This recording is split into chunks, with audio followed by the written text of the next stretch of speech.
You're listening to The Angry Designer, where we cut through the industry bull to help frustrated graphic designers survive and thrive. What's up, Angry Designers? As you know, this is our first official interview episode, if you want to call it that, but nonetheless, it is with none other than Mr. Aaron fucking Draplin. Okay, a little bit of intro here before we get too deep into this. I don't think of this as an interview episode, because in all fairness, this was like no interview. I mean, I had the questions. I wanted to ask the questions and keep it formal and about design, but just kind of like as we do things, they just kind of roll on their own. And this ended up being a conversation with Aaron Draplin. This was no interview bullshit type thing like we follow. And unfortunately, this is the only angry part of this whole episode, because he has been such an inspiration for me my entire career. I mean, he has been an underdog. He has had such a great story, starting from, snowboarding culture and just kind of going off on his own, his relationship with his family, and then just like literally doing his own thing that there was nobody else I could have as our first guest. And although I wanted this to be an interview, it ended up being a conversation because I kind of let the dude roll with it. And you know what? This is our least angry episode, probably because I was like fangirling the whole time. But needless to say, don't hold it against us and let him know that we're actually not so soft and agreeable like we were in this. I was in awe with this dude. And honestly, he is so human and he is such an amazing person that I am pleased to have him as our very first celebrity graphic designer as our guest on this show. So I hope you guys enjoy this. Please grab yourself a bourbon, or you know what, even if you don't want to, grab yourself a drink, maybe make it some water. But the whole point is sit back, relax, enjoy, and have a good laugh, because man, this guy is fucking hilarious. Enjoy. Everybody, I'd love to introduce Mr. Aaron Draplin. Right? Big round of applause. Round. Cheers. You don't drink with us today, but what we do. Hello. I got a little bit of iced tea here. Attaboy. Keep it nice and good. It's not hot over there, is it? Yesterday it was 102, but it burns off. It burns off here in Portland pretty nicely. It'll be by midnight it'll be like 62 degrees. Oh, that's sweet. Which is perfect. Now, I was just back at my mom's place in Michigan maybe a month ago, 3 weeks ago, and it's hot kind of all day, and it wasn't that bad. And then we went down to Nashville and Memphis, and it's like hot during the day like a motherfucker, and then hot all night long. So kind of weird, and we don't really have that here in Portland. It's it's pretty terrible. That's one of the saving graces of living here. Dude, today and yesterday, this weekend we've had a heat warning, and just for your standards, we're pushing like 104. Yeah, see, right. I mean, it's insane, dude. Yeah. And I mean, when you've got when you got this beard thing going, it's just there's no mercy. Listen, gentlemen, below what you can see right here, I'm bottomless. It's a fucking science project. Fungus, sweat, dander, fur. The rainforest. Yeah. That's all right. We're lucky if Sean brings pants to work. All right. So I'm used to it, dude. Yeah, I'm used to it. It's mandatory now. It's mandatory. I went and saw a buddy a couple months back, and he's like 55 now. Yep. And I was belly aching about like 48, man. I'm getting close to 49 already, and he's like, dude, my body is growing the weirdest shit. This is what he told me. And I said, well, what does that mean? And not long after that, man, I got a couple of these little psoriasis things going on. I don't know why I'm telling you this shit, but you know what? By the way, we keep it real here. There's no holds barred here. Well, here's the deal. It's not like it's going to get any better. So either you figure out how to take it head on and laugh about it, or get it figured out. Yeah. Or you just sit there and be this just big pile of mystery and wonder, and not being able to own this shit in a creative way, I suppose. Exactly. Good attitude. Every day I wake up and go, what the hell is that? Hey, check your check your heart and go. Oh, fuck, We're still good. We're still good. We enjoy it while we can. Exactly. All right. So your turntable behind you. What were you playing today? First thing you do at the office, you said was. Oh yeah. Today, what was I listening today? Faith No More, The Real Thing. From the late '80s. Nice. Wow. What was I playing? That's a new Josh Rouse album right there. And then I cleaned up some stuff last night. I was playing the new Spiritualized. I was playing a Jeff Tweedy. Oh, nice. A little bit of Drive By Truckers. Jeez. You know, when I get hauling though, I won't even touch the records. You know, I'll just sit and click on my iTunes. You know, because it's like that's where it's like. You don't have to actually get up and like do things, you know. Dude, when you're in the zone, it's hard. You don't want to be interrupted. It's just great when you've got that playlist going. You know, this is for years now. You know, I mean, what I've got here is I've got this big. You know, this is my 5th summer here. Oh my God! Look at that. My record wall. You know. Holy shit! Wow. And it really is the dream I realized. You know, what does that even mean? You know, it's like, is it, you know, like a big house, a little house? Like, you know, now you leave my studio here and you go to my house right here. It's just, you walk 10 steps. But I've really realized my graphic design dream as far as like, first of all, making a living, making money, enjoying it, making a bunch of friends and making a bunch of great work, hopefully. And then, you know, just enjoying it. But in your cockpit, you know, like where you sit and work, it's pretty amazing. But it's a weird relationship. I really have to stay up on it. I have to keep it clean. I have to really, like, before I get into a big project, I have to clean off my desk, you know, and just get all the fur and dander and bullshit and everything off of there, because otherwise it'll just be like stuff to fidget with, you know? Yeah. So, you know, I'm always looking at like, well, what's the next thing? And since I've been in this backyard now I'm you know, my 5th summer back here. Sweet. If I do one more, you know, 9 months, that means it's 5 years back here. Sweet. And I'm not going to say it went by fast because 2 of them were a pandemic. Yeah. But what's next? Because we are getting a little tired of Portland. But the problem with building your dream place, cool shelves, cool things, cool stuff, is you're kind of tethered there, you know? Yeah. And now I know this is going to sound weird, but, you know, is Kitchener just where you guys are going to just live forever? Are you okay with that?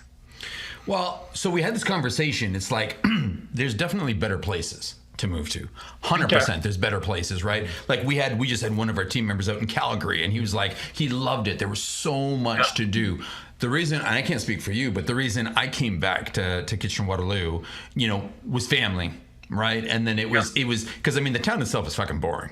OK, it's a tech town. I understand. I've been there. Yeah. It's boring as fuck. And I mean, you want culture. Yeah, they're trying this, that. But you know what? You got to get out to Toronto, or you got to get to, you know, Niagara, somewhere a little different. But I mean, my reasons for staying here. I mean, so now it's like I don't know if I can leave. Your family's not not everybody there is important, are they? No, I have my little sister here. I have my little sister here with her, my nephew Oliver and her partner Jacob, which they're great. Yeah. But, you know, middle age and the years going by and everything, you know, being very thankful for the entire ride. You know, it's like, well, what's the next step and what's the next phase? And if you aren't planning, that gets a little weird, you know? You know, I got to realize this dream back here based on my spec and, you know, my design of the shop. And now I'm just cracking into like what that might look like the next time. Cool. Because we're just tired of the house here. Yeah. And Portland is just it's so hard to even say it. It's just not what it was when I loved it for all these last bunch of years. Yeah. It's got a couple black eyes right now.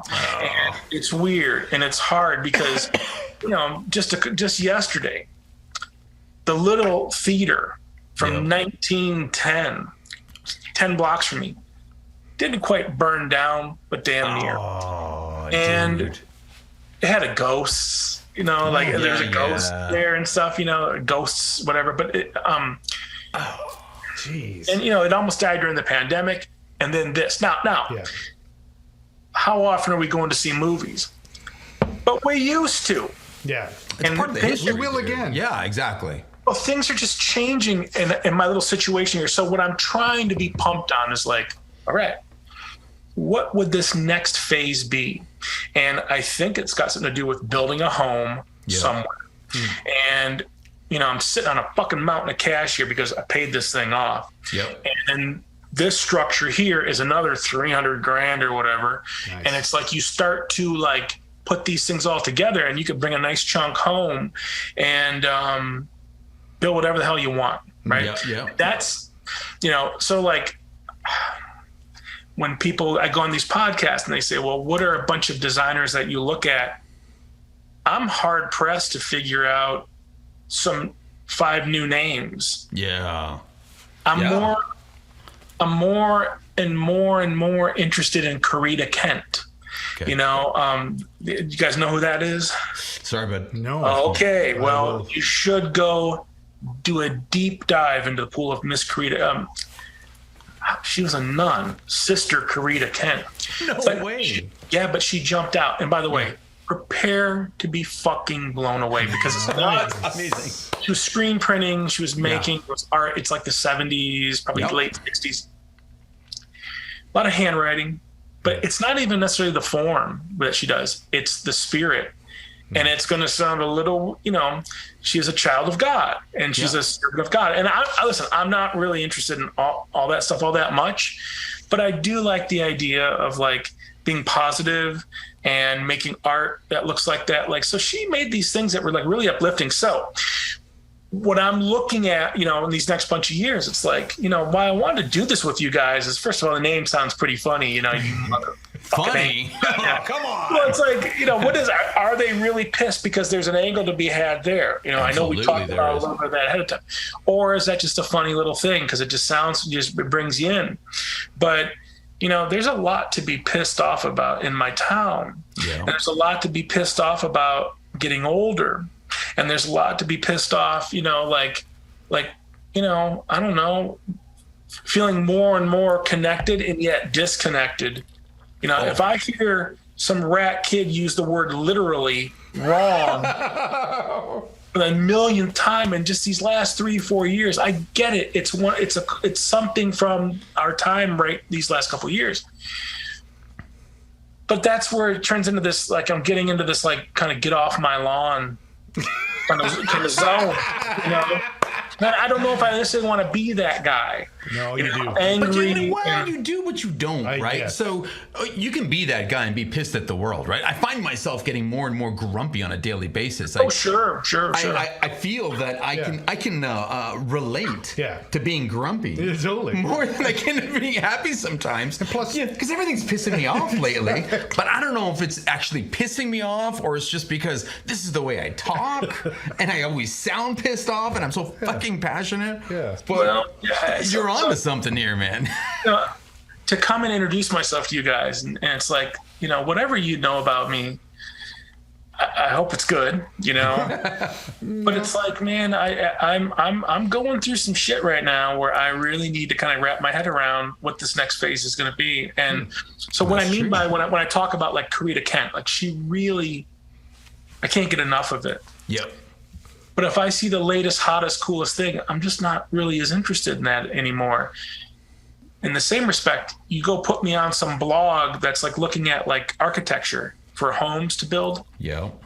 and I am wrapped with attention because maybe I could be one of those people that has one of these cool dwell houses, you know, with you know, neat things and stuff, you know, or whatever that even means. Because first of all, whatever the hell I go build, buy, refurb, something, it needs to plop one of these down behind it. You know, it's just too big to do it in a basement. Yep. Now, we probably could, but that's not the best use of the space. So, for Not instance, only that, you've worked too hard to be in the basement. Well, I mean, that's you the deserve thing. with the space you've got now. You need to have that space.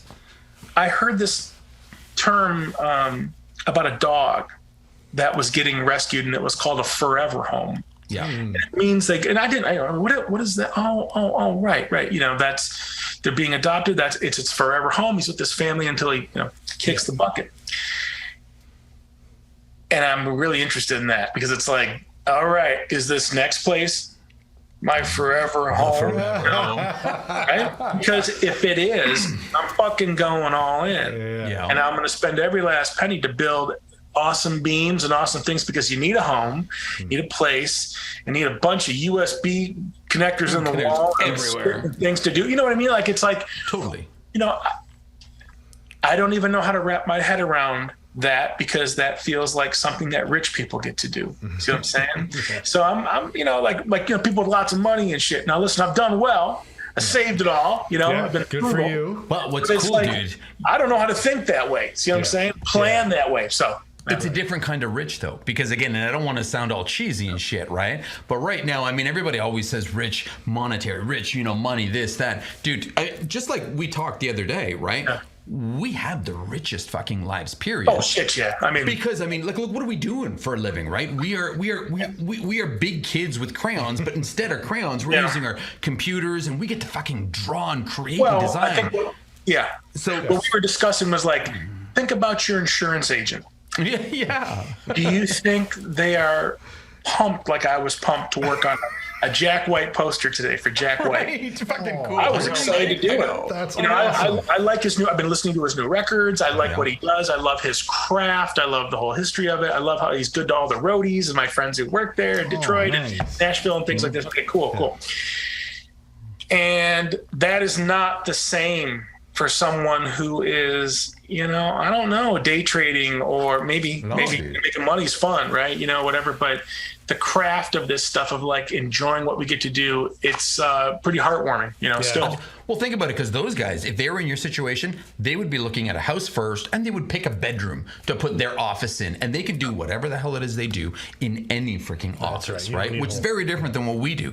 We need that creative space, that studio, that vibe, the wall of records and shit, dude. Like, I mean, we've got skateboards on the wall. I've got a wall of like Funko Pops in my office, right? And again, it doesn't matter who the client is on the other side who's I mean, this is who we are. Yeah.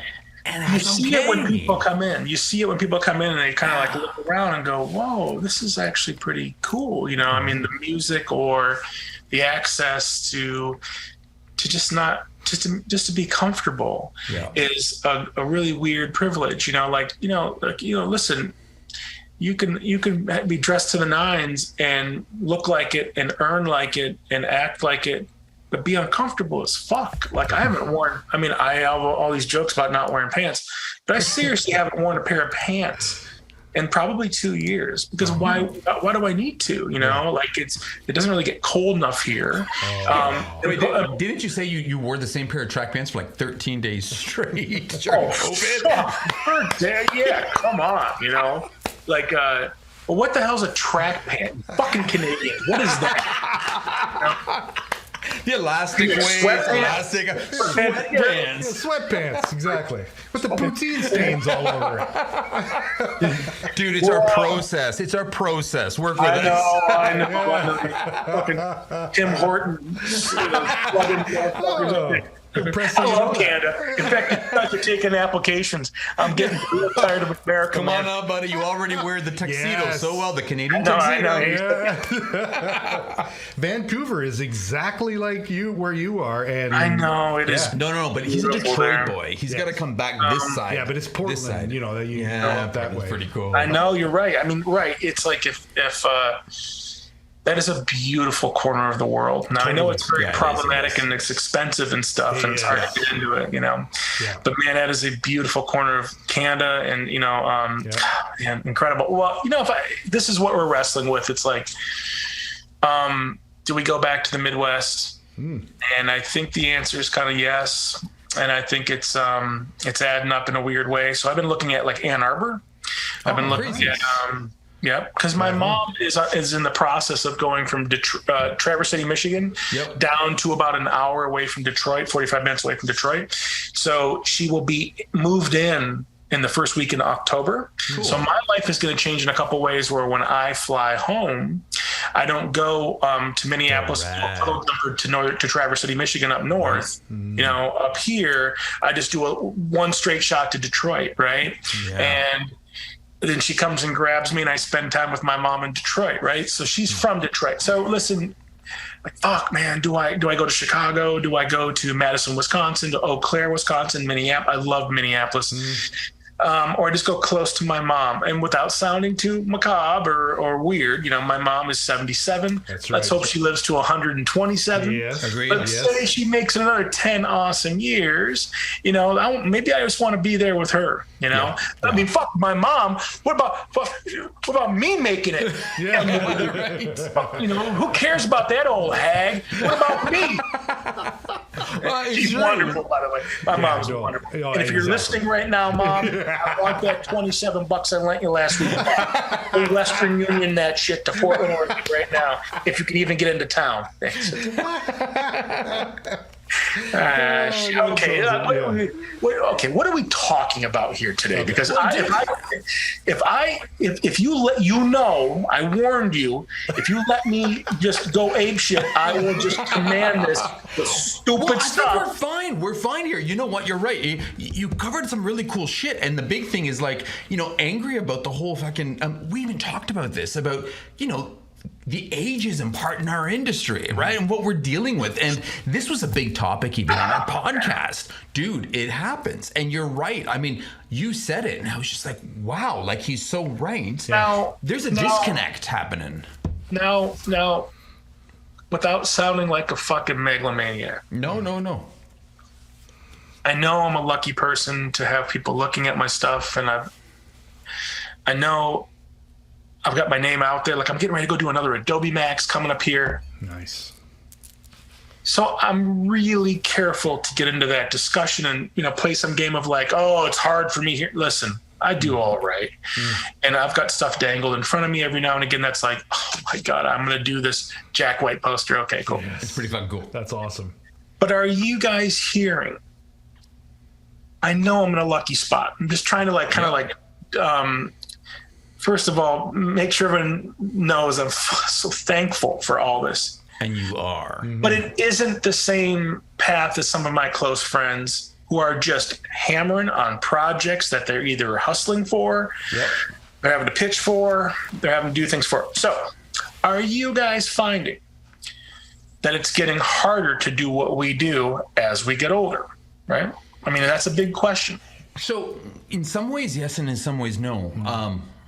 I actually find the older I've got, so my path was very different than yours. We've been doing this, equally amount of same time, right? But I went agency route. I created my agency, and I knew my niche, and I focused on it. Didn't you say 25 or 20 years or something? No. This year will be our 25th year, or next year. Next June is. That's amazing. It's pretty fucking cool, right? Yeah. It's pretty fucking cool. And we had a niche, right? So I found the older I got, the more people took me serious. Okay? Yeah, sure. Okay, but that's when I was dealing with the owners of companies. In the past 10 years, there's been such a change in the whole scape that now owners of companies, on average, are under the age of 30, right? Where our market is the tech space, so it's getting harder and harder. Now, granted, they're hiring marketing experts with people with experience, who are in their mid late 40s. So it's like they're starting to take us more seriously. When I was young, it was hard to get that credibility. Dude, I was like trying to grow face hair just to look older so people would take me serious, right? Because when I was too young,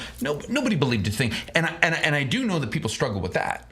But at the same time, I know as people get older, especially in our space, they disappear. There's such a small percentage of graphic designers over the age of 40, let alone 50, whether they're senior designers, hopefully some have moved up to art directors, but I mean, you're a rock star in that space. For me, it's like people rely on my expertise. They ask the questions, but I think it's now more strategically, less graphically. Like, I mean, half the time I don't even tell them I'm touching the shit that I am. Yeah, well, because I just have a fear of being 48 or 53, or whatever the number is. Yeah.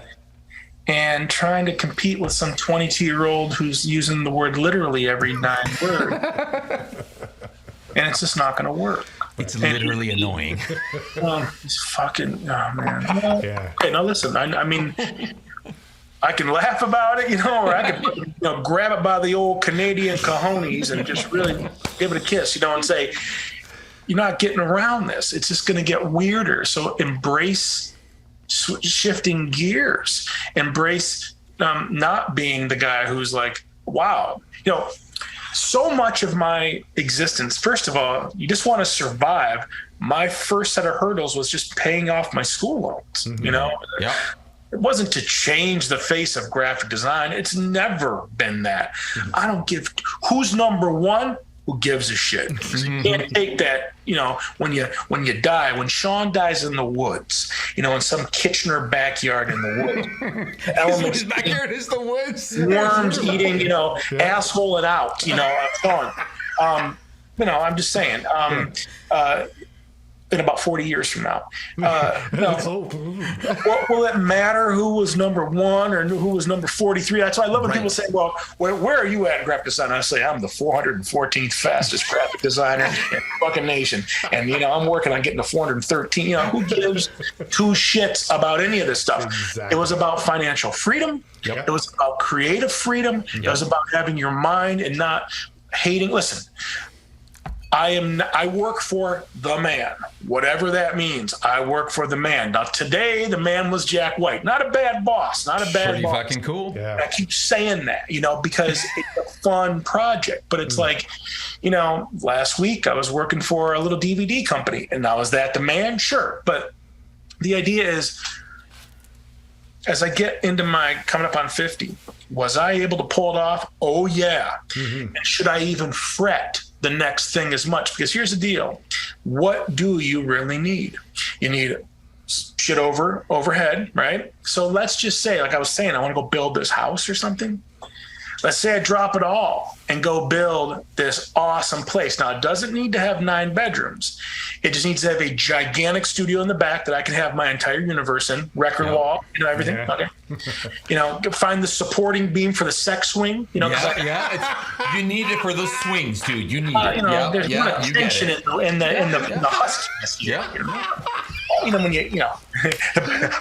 when I was buying my house, there was this Christian guy named Tommy Tucker, sweet guy that was my realtor, and we would walk into these homes around Portland, and he would just go, Don't say anything. say a fucking thing, and I walk and I go, "Ooh, this is nice. Where's the supporting beam for the section?" And Tommy, Don't, you bastard. some ladies there with a clipboard. What are you, like you plop down. Now, it might not be your forever home, but you plop all your capital into that thing and you make the dream really come true, where it's like, okay, I'm going to live here.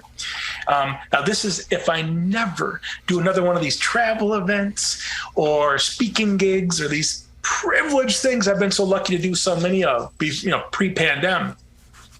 And you build a home and you build your stuff, you live within your means. It doesn't need to have 9. You can have 3 bedrooms and a couple bathrooms for the home, just a regular home. I don't know. And then this awesome studio. That's where I'm going. So tomorrow morning, I'm calling an architect and just going to say, all right, it's fucking time, man. Time. And what do I do? Should I start looking at property back in the Midwest? Because I'm going back in 3 weeks to help my mom for a week.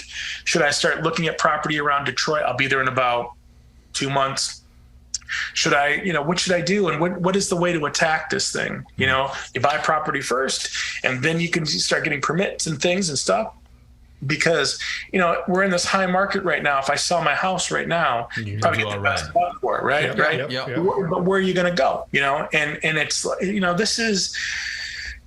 that's really inspiring me, because then it's like, what do you need? I don't need a bunch of money. If you own your home and you just have to, keep the lights on, keep yourself healthy, and keep a car payment, that's not going to take $250,000 a year. If I own the place and I build the place and I move all my shit in there and I just start, whatever that means, I won't have to go as crazy as I often do to just cover a basic budget. That's really exciting to me, like I got to head somewhere in that mix. So you're thinking that you can take more passion projects versus more, gigs that pay the bills? Yeah, because, it's like, because the passion projects don't pay nearly as well. Not at all sometimes, but you can sleep at night, and here's the thing. It's like, for me, it's kind of threefold. It's like, sometimes there's just passion stuff where it's just do it because it's just fun to help someone.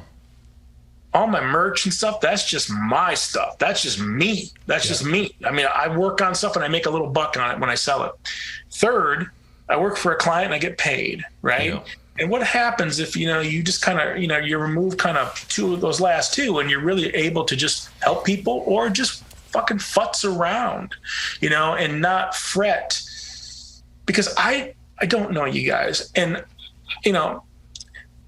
are you still actively going for the gold with your agency?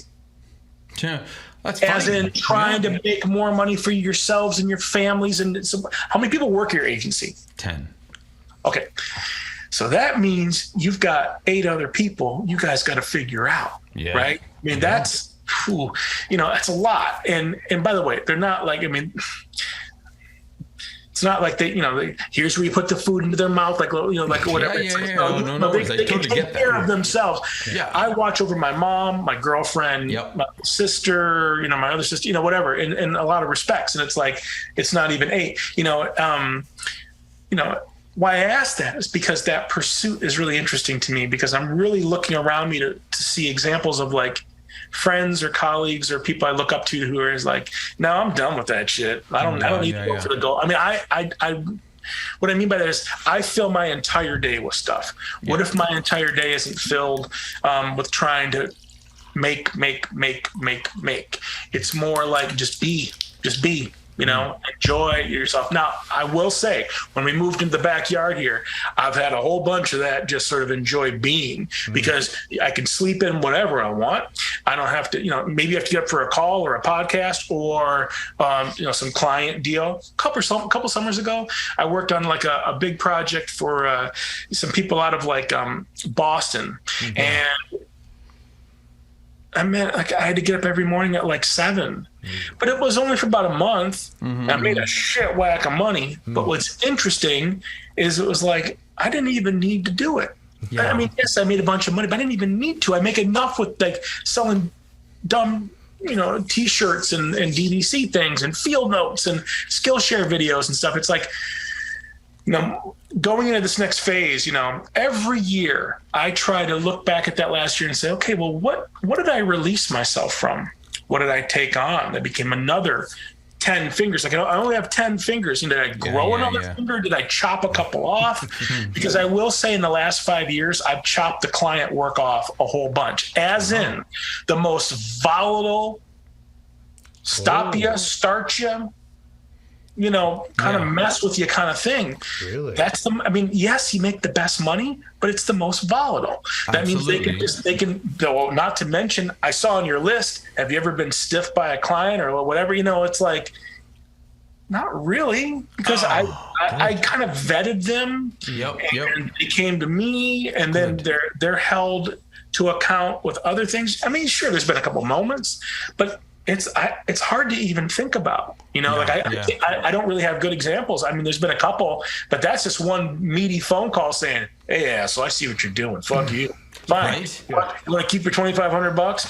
Yeah. You know what? Yeah. Just in karma points, you're going to need more than $2,500. Yeah, you're right. You're so right. Well, I haven't worn pants in however many years. And I saw you. This guy, listen, I don't need to go to court to be able just to tell somebody, no, you're a bad person. Yeah. And they know it. So have you not though been okay? Because again, the little bit that I know of you from online and then talking with you, you're a genuine person. Have you not? Have you not? No, you're pretty straight up. Have you not had people like, business savvy people, Mr. Business, Mrs. Business, who've just kind of steamrolled over your kindness, your genuineness? Because you are a very straightforward person. Like, sometimes we've looked the other way when people are behind or this or that, whether it's for the bigger picture or what have you. We've just been caught up in it. So it's tough because it's like how do you keep it all business versus compassionate, empathetic Aaron? Because you are a pretty down to earth dude. Well, yeah, but here's the deal. It's like when I think about this, it's like percentages. Yeah. And 50% to 60% was just making and selling merch. Okay, cool. That's a good chunk of what I bring in. Then you put in there, a little bit of Skillshare. Yep. Some field notes. Hell yes. Fuck yeah. Going on the road used to be about a third of that. Dang. But pre-pandemic, that's a different life than it was now these last couple of years. That's okay. I did it for 10 years. When you start to put this all together, where does client work even fall in there? So what I'm saying by that is like, damn, one little nub was client work and there was no heartbreak in that. Yeah, because they came to you with this record project. Yeah. But there's been a couple times where I just smelled what I was getting into a little bit ahead of time, where it was like, hey, we are this, you are that, we can make you bigger. And it was like, you guys, my house is paid off. Yeah. I haven't had any debt since 2011. Nice. How much more do you guys even need? Yeah, right. So why are you calling me? Yeah. Yeah. I don't need that much more. And by the way, like, what's the perfect thing you can say to someone who just is like, they're just like, oh, it's something along those lines. Like, I'm not fighting some fight. First of all, let's just get some shit clear with some of these slick people that have come after me.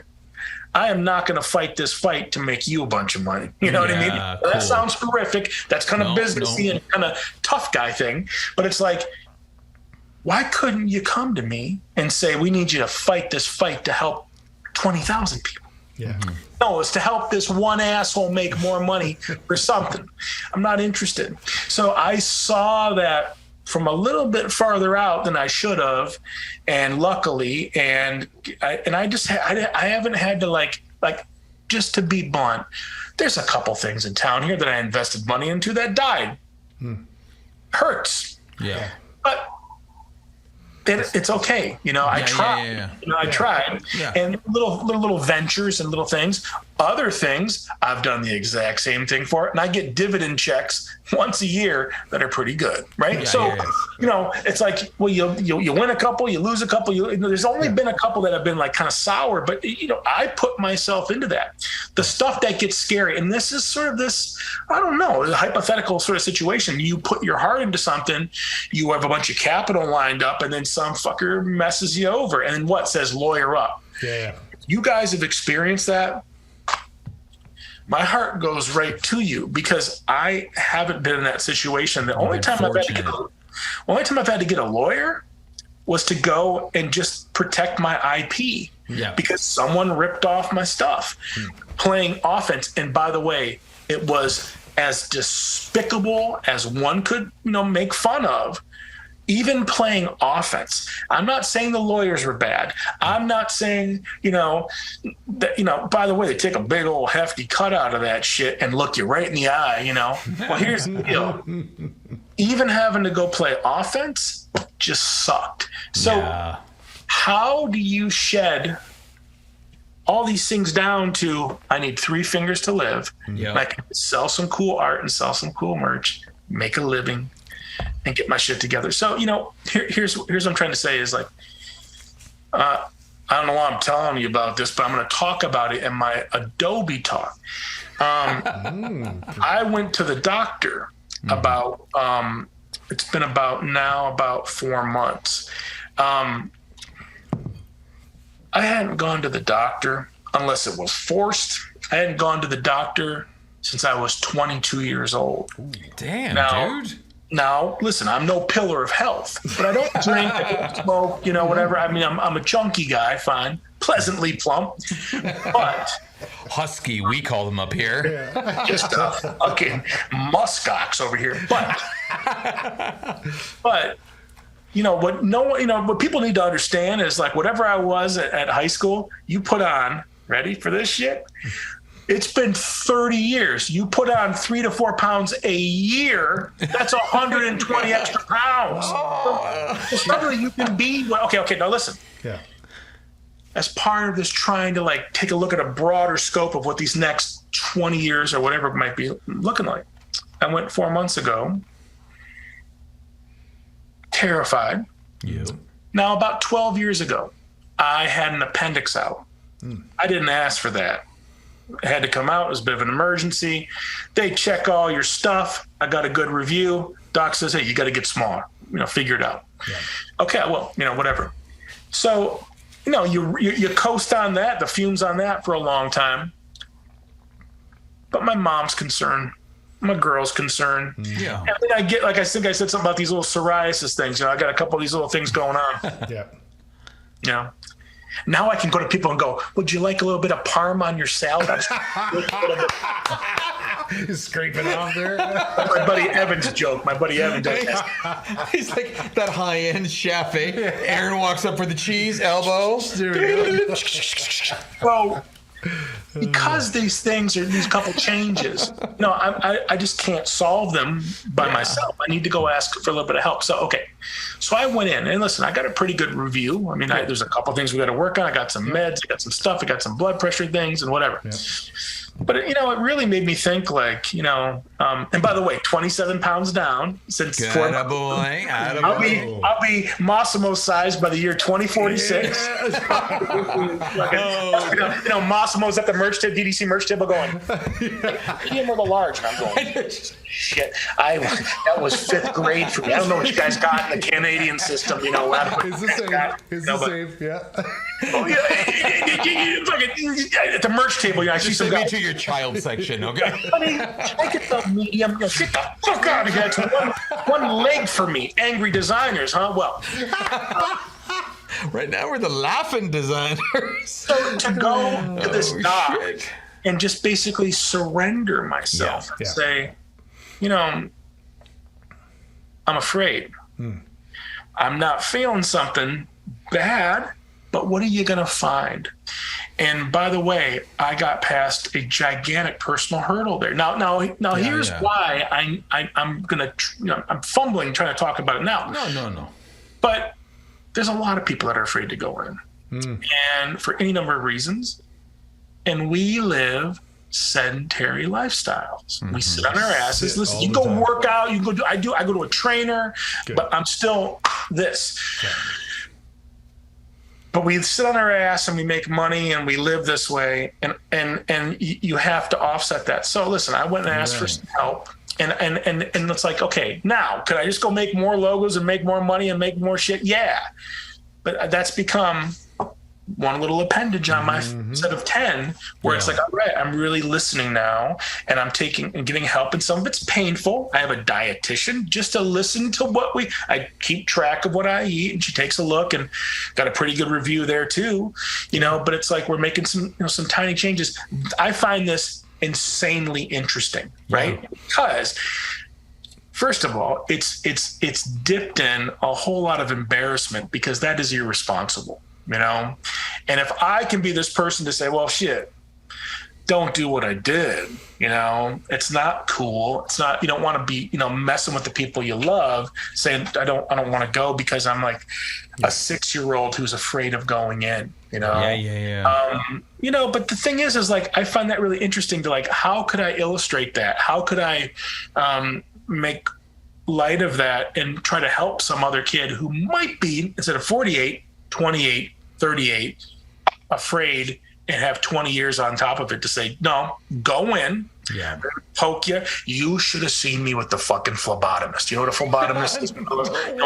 Put the needle in to get the blood, You should have seen me with her, You're scared of that? Come on. Yeah. She says, listen, I will cut a fucking finger off right now. I will cut a finger off right now. That's awesome. No, I cut the shit out of myself. Yeah. Cut down cardboard hourly. Yeah. Yes. But you go in to put a filament in me. Needle. Yeah. It has nothing. It's not the prick. It's not the thing. It's not the inside.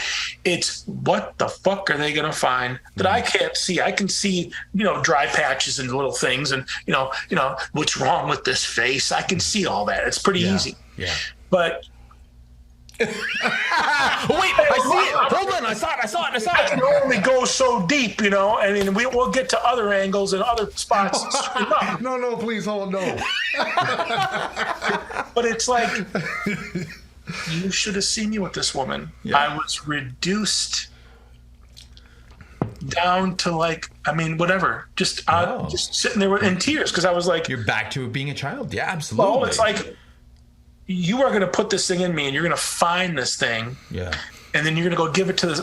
And then they're going to say, we're seeing this, and you're in some trouble because you let it go this long. You're scared of what they're going to find, not what they're actually doing. Fucking terrified. Now, I don't know if you're supposed to talk about this stuff on podcasts, but who fucking cares? This is great. You've been living this, so there's, not to boost your ego, but there's thousands, if not millions of people who look up to you like you're this design hero, god, whatever, right? Because again, you are who you are. You're a celebrity designer in the best way, of the best ones. But you're now human. You actually are dealing with shit that the rest of the world does, and this is why this is the best conversation in the world. Well, listen, for real. Listen, I know we were talking about on the phone. We were doing a little bit of horse trade and talking about some fucking names and stuff. And I'm just we're not doing that. Listen, I've been in these backstage with some of these motherfuckers, and they are as full of themselves as you can fucking believe. Absolutely, I believe it. But I might give out a couple initials. J. Anyway, okay. Listen. And you know what? They're as fucking forgettable as the day is long. You know what? Now listen. So I've been a bit of a perception buster all my life, and definitely the original Mad Dog, man. Absolutely. Be like, listen, you can come to my shop and see how I work and do what I do. Okay, great. The idea that I like talking about this now because it is helpful, and it is sort of like. Hey, one more little thing that you can kind of realize if you're interested in what I do. Yeah, I didn't do it that well, but I'm making adjustments because, now I tell Lee, my little smoochie, I'm like, what the fuck do you have on me now? What do we need? We need a new roof? Well, I'll figure that out. But one day before I went in, she had that on me to be like, I'm concerned. It's gone too many years.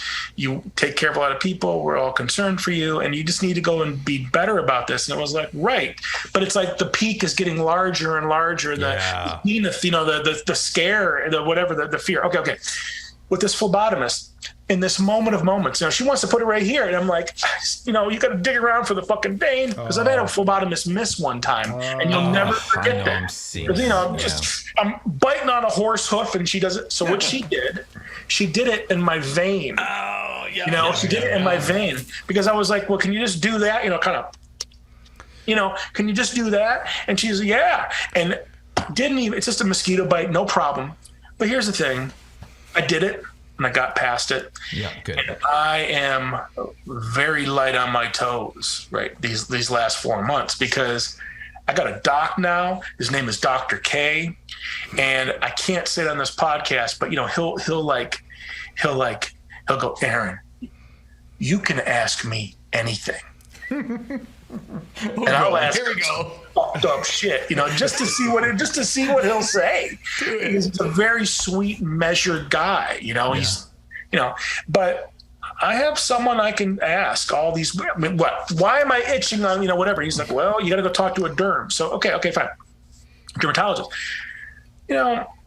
This is what I've been doing the last 4 months, and I'm getting better. I don't have a lot of triumphs like that to celebrate as far as I got buddies who quit drinking and, you're right there to say, hey, I get it. That's not easy, But But this has been a big one for me to say, all right, I got past that. I'm going to go every 6 months or whatever it's going to be now and fight it head on. And if something does come up, well, you do what you can, and hopefully that's what was cool. He's like, even at your size and stuff, we're in the preventative zone, buddy. That's good, and with the 27 pounds off and all this kind of stuff.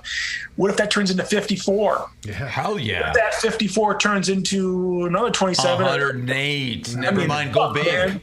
Yeah. Whatever that means, it's like, he's like, with every 25 pounds, man, you start taking like possible diseases off the list. Yeah. And by the way, I got a little bit of blood sugar and I'm back in, whatever, I'm doing okay and all this stuff. But, once again, if you ask me what it's like to make money, well, I'll talk about every aspect of it because no one ever would do it around me, and then people. So if you ask me how you've been, I like talking about this because I wish I would have heard someone that maybe I was interested in talk about it a little bit more because it would have humanized it and, sort of demystified, and just listen, by the way, I go in on Tuesday to the derm and I'm getting this little skin tag off and a couple other folds and flaps. You vain asshole. So, hey, I didn't even know you were allowed to. I'll take that. I'll take it off with this big tag. Toenail clippers. Well, so, Ouch. and I got to tell you, I'm already feeling the like, well, what if he sees some other thing?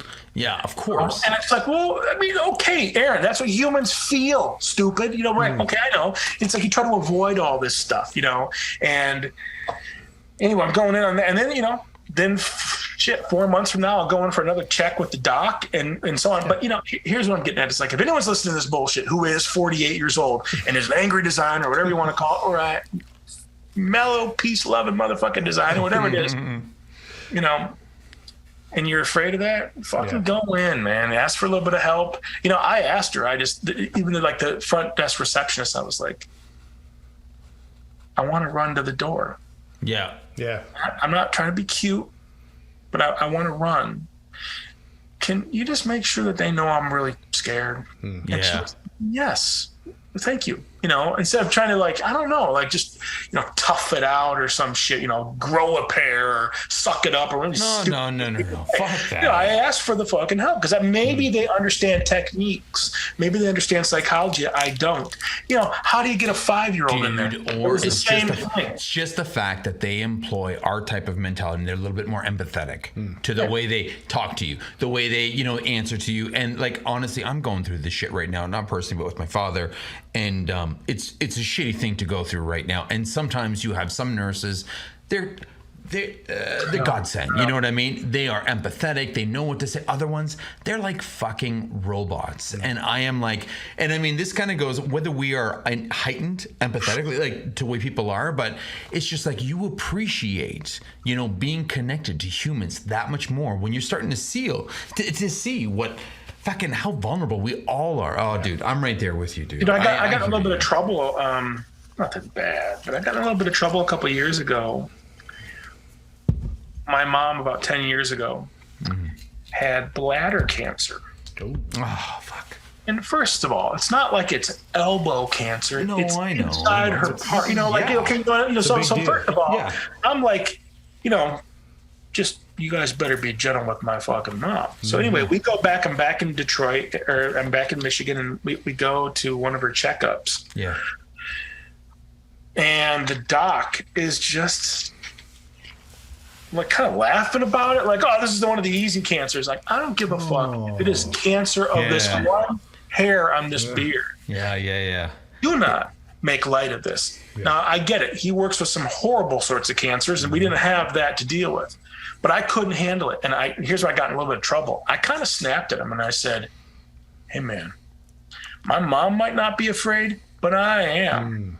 If I found out my mom's more afraid because of how cute you're being, we're going to have a beef. I said something stupid like that, and I don't even know where that comes from inside me because I'm not that kind of guy to be tough or something. Dude, but when it comes to your family, everything changes. It was weird. It just was weird. It was weird. And, and here I am now, why I'm talking about this is because phlebotomist puts a needle in. The little person, she does my blood, checks my blood sugar, and the nurse, I am really, really present when I go in there. I say thank you for everything. I mean, I do that in life anyway. Yeah, Of course. It's like,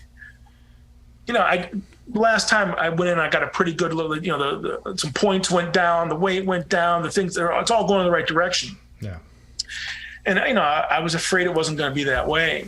And I asked, each one of them, I said, am I a handful for you guys?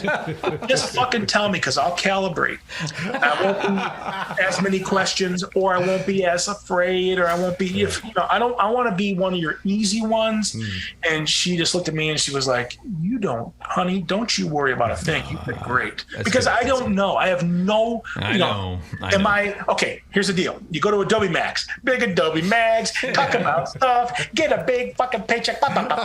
Okay, great.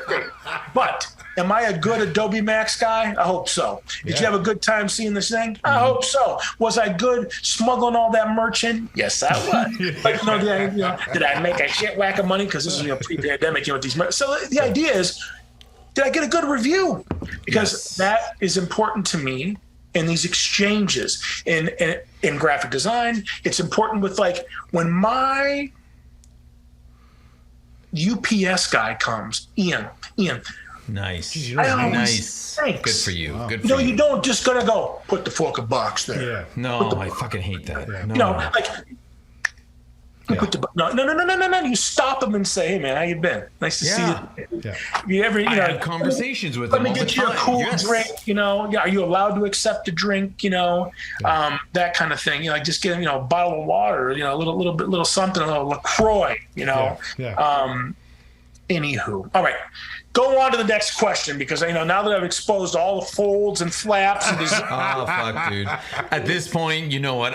There's no holds barred. Honestly, you are so human. I totally went in a different direction than I thought, but it's for the better, dude. Good, honestly, it's just like you've just humanized yourself. I mean, I don't want to ask you. Well, I make it through this fucking gauntlet of doctors and shit. You fucks will have nothing on. I lived to 150. All right, everybody. Right? Was this not what you were expecting? It wasn't what the hell I was expecting when we actually recorded this, but I'm glad to have done this because I feel like I am that much more legit, more closer to this dude. I feel like I'm now on the same level with him. I mean, yeah, we could have talked about his tips and tricks and this and that, but you know what? You can get that shit anywhere. This was all about talking about the stuff that we all struggle with, which is what the Angry Designer is all about. So please, by all means, come back next week, listen to the second half, and enjoy. As you know, I'm gonna ask you, come to our Instagram, give us a high five, say hello, or visit us on YouTube, and by all means, share us with everybody you love or hate. I'm Massimo. Stay creative and stay angry. Peace!